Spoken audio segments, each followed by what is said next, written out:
the Successful Mind Podcast.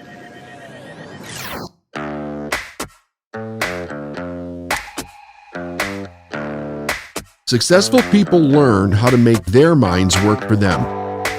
I'm David Nagel, and this is the Successful Mind Podcast.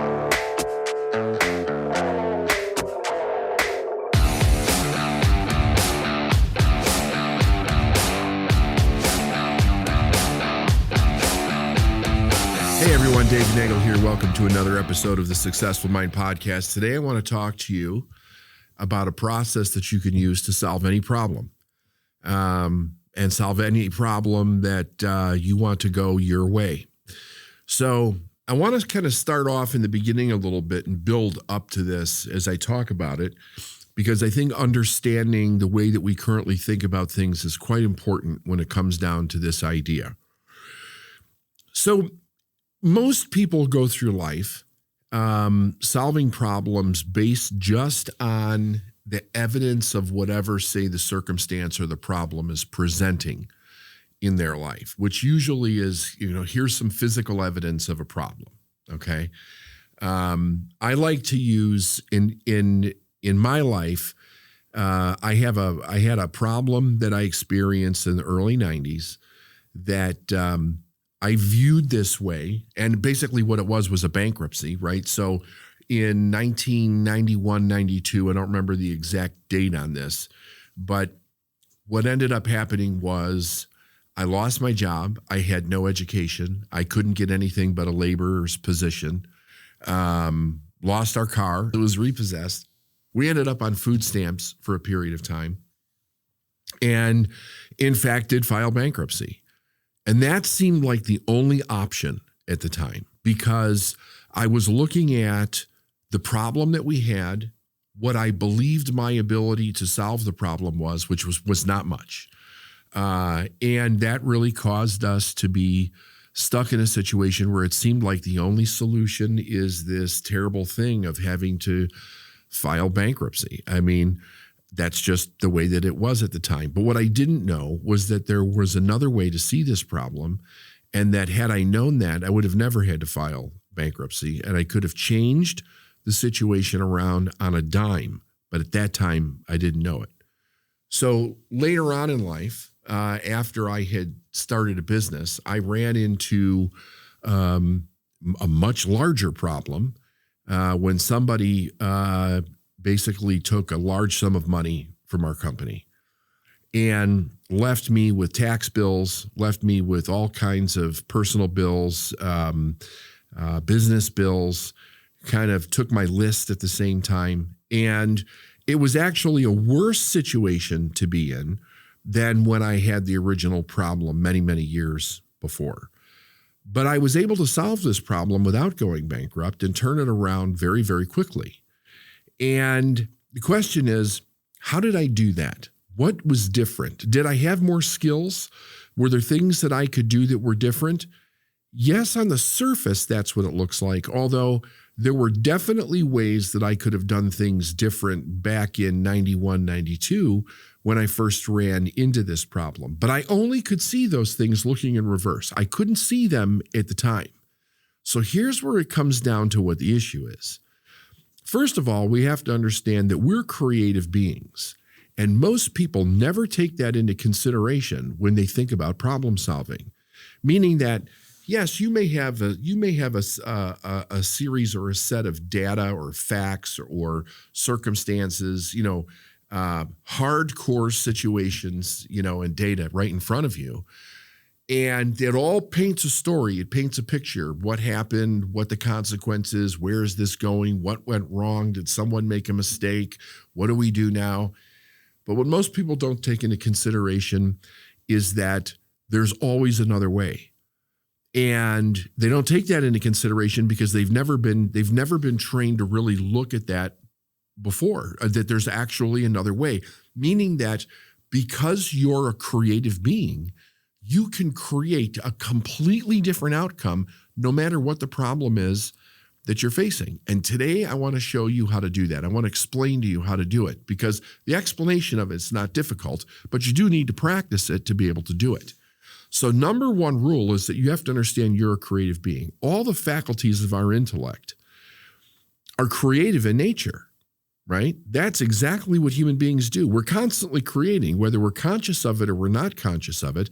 The one thing that we do every day is create. Now, if a person is stuck in a victim mindset, they won't believe that because they're generally raised in a victim mindset, which means that they grow up with everybody else having the power, all the other circumstances having the power, and the only way to change their circumstances is to change everybody else. Well, we all know that that doesn't work, but still it becomes the prominent way that most people view the world. They don't know that they're a creator. They do not understand the power that they actually have. So the idea is that if you understand, and if you have trouble understanding this, maybe you need to study. Maybe there's some information that you need to get your hands on to study so that you could really begin to understand what kind of a creator you are and how powerful you are. You can always contact our office, and we can help you with that in whatever way that you're looking for help. Having said that, though, once you make the decision in your mind that you're a creator, that you literally can create your way out of any situation, everything begins to change. Now, one of the ways to understand that you're a creator is to understand the second part of this, which is that there's a law that governs all problems in life, and that's the law of polarity. Now, you've probably heard me talk about this many times before. The law of polarity states that everything in the universe, physical and non-physical, has an equal and opposite side to it. You can't have one thing without the other side being there, right? And I deplore you to find something where that's just absolutely not true. It's true with everything. Generally, when we have a problem, we're hyper-focused on one side of something.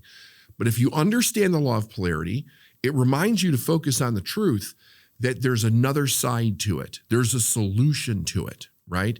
There's things to it that are there that you may not even are aware of there. There are things that are there that you may not even be aware of that are there. There you go. And through the proper use of your imagination, you could see whatever outcome that you want to create. Now, I want you to think about your imagination for a moment, right? Most people take this for granted and they don't see any seriousness in it whatsoever. What would be the purpose of a human being having a vivid imagination other than to create with? It would serve no other purpose whatsoever.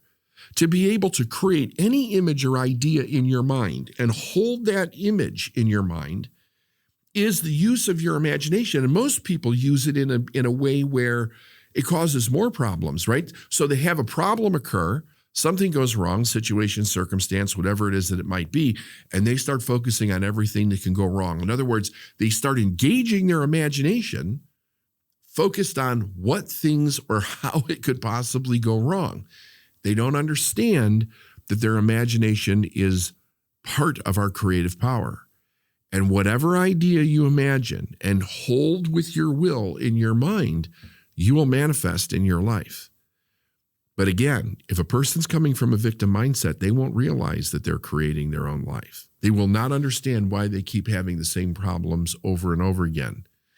Now, just for a little clarity on this, that doesn't mean that you can change somebody else, but it always means that you have another way of actually responding to what happens. And it doesn't have to be limited to whatever kind of a situation somebody else puts you in. Let's start there. So now, if you have an imagination, you also have a subconscious mind.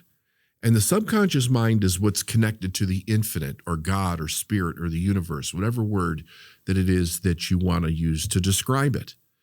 And when we take an image that we create in our conscious mind, right, say the image of a solution that we would like to have, and we impress that image on our subconscious mind. Once we impress it on our subconscious mind only has the ability to produce whatever it is that's impressed upon it.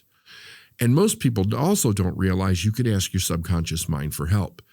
You can literally look at a problem and ask your subconscious mind to come up with the solution to the problem, and it will come up with the solution to the problem every single time. So let me explain how that works. The conscious mind and the subconscious mind work together, but they operate differently. The conscious mind can think, it can reason, it can accept, it can reject, it can imagine, it can say yes or no, it can think logically. The subconscious mind can't do that. It can't think, it can't reason, okay? It cannot reject anything. It can only accept. And whatever gets planted in it will automatically manifest through the body in the life of another, of the individual of who has the subconscious mind. But here's what people don't generally do. They don't give a command to their subconscious mind to actually solve a problem. Now, I know that some of you might think that this is completely silly, but you try it and you watch how it works. But there's a specific way that you have to do it. Number one, when you're trying to solve a problem, you don't want to tell your subconscious mind what not to do, okay? You don't want to say, all right, subconscious, don't get me out of this. Don't create this problem. Don't create that problem. Don't create another problem. I don't want this to happen. I don't want that to happen. Because if you do that, that's the image that you're turning over to your subconscious mind. And of course, it will do nothing but exacerbate the problem that you already have. You must form a very clear image of the idea of the problem, the way that you want it solved. In other words, you start with, what do I want? Here's the problem, whatever the problem is. What do I actually want? That's what you need to start thinking of, not what you don't want, which is what most people do. And we're kind of programmed that way as kids. We're kind of taught, we're given direction a lot, like, if you don't pass this test, you can't go out this weekend, right? If you don't pass this test, you can't be on the football team. If you don't do this, you can't do this, that, or the other, instead of people giving us more of the affirmative, like, if you do these things, you can have all these other great things in our life. It comes very reactionary to most people in life. So they never learn how to think in the affirmative of what it is that they actually want to create. That causes a big problem. So let's go back. You have a problem, right? You understand there must be a solution. There's probably many solutions here. There's an infinite, right? There's no law of lack and limitation in the universe. It's only a law of abundance. So there's always more. You may not think that, you may not experience it in your life, but I promise you that it's there. There's always more. So the next thing is to understand that the solution must be there. What do you want? Sit down, think about the problem, and then ask yourself, what do I actually want here? Now, you don't want to come from, I don't want this problem to have never happened. It happened. You can't change that. And no more than you can change the time that you got up this morning. That's whatever time it is, it's forever. But you can think, what do I want futuristically? What do I want this solution to look like? And you're only limited by the constructive use of your imagination. You can think as big as you want. The only key is that you must start to believe whatever it is that you're coming up with in your mind, which I'll talk about in a second. So you get very clear, maybe even write down exactly what you want, sit and meditate, build an image of that very specific thing, see yourself in that image, and then say to your subconscious mind, I command you to find the answer to this problem. I command you to find the answer to this problem. Turn it over to your subconscious mind. Let your subconscious mind work out the problem.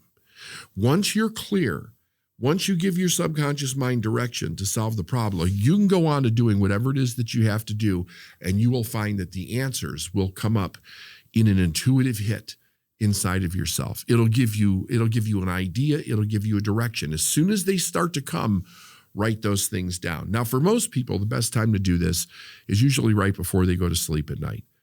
If they put themselves in a very relaxed state, they understand what the problem is, they understand the direction that they want to go, and then they ask their subconscious mind to solve the problem, it'll solve the problem every time. We have a tendency to get in a way and say, I've got to solve this problem. I got to sit down. We rack our brain. We're up at 2:00 in the morning, walking the floors. We're asking other people what we think, what do we think they think I should do? Like, it just turns into a damn mess. The way that we usually go about it. And then we get limited, right? Sometimes we even ask experts and they're like, well, you better do this or you better do that, or if you mess this up, whatever. Forget all that. Forget all that. Not that some advice can't be a good thing, especially in certain situations, but it doesn't prevent you from seeing the outcome that you truly want in life. Now, some people say that this you ask God for this. That's fine. Universe, spirit, whatever word you want to use for yourself is totally fine. But you don't ask from a place of what you don't have, right?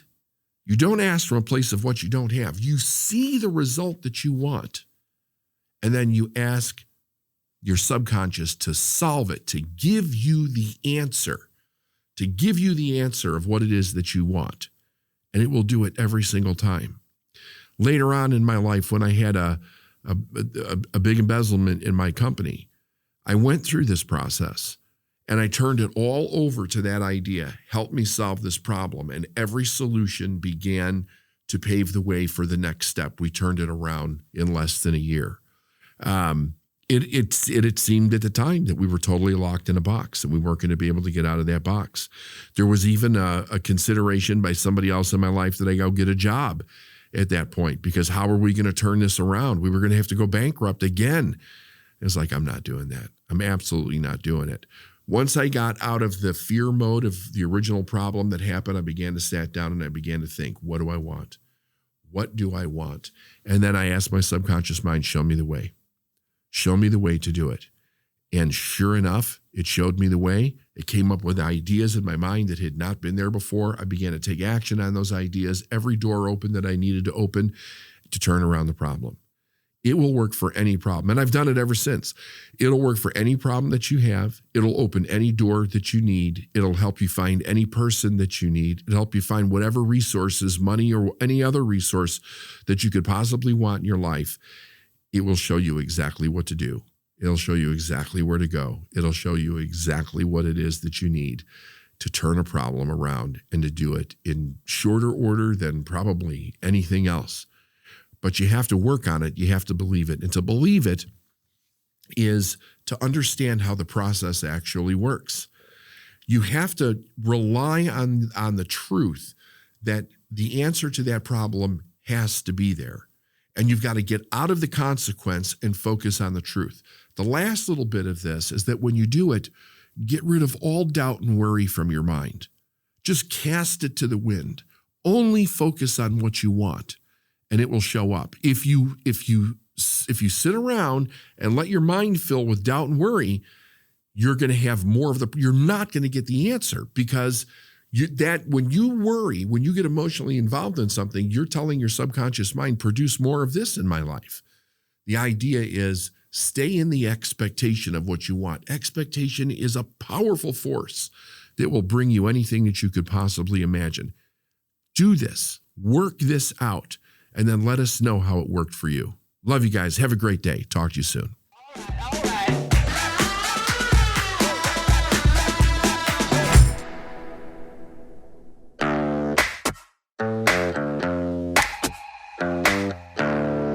Thanks for listening to the Successful Mind Podcast. If you like what you heard and you want to learn more, go to lifeisnowinc.com. I'll see you next week.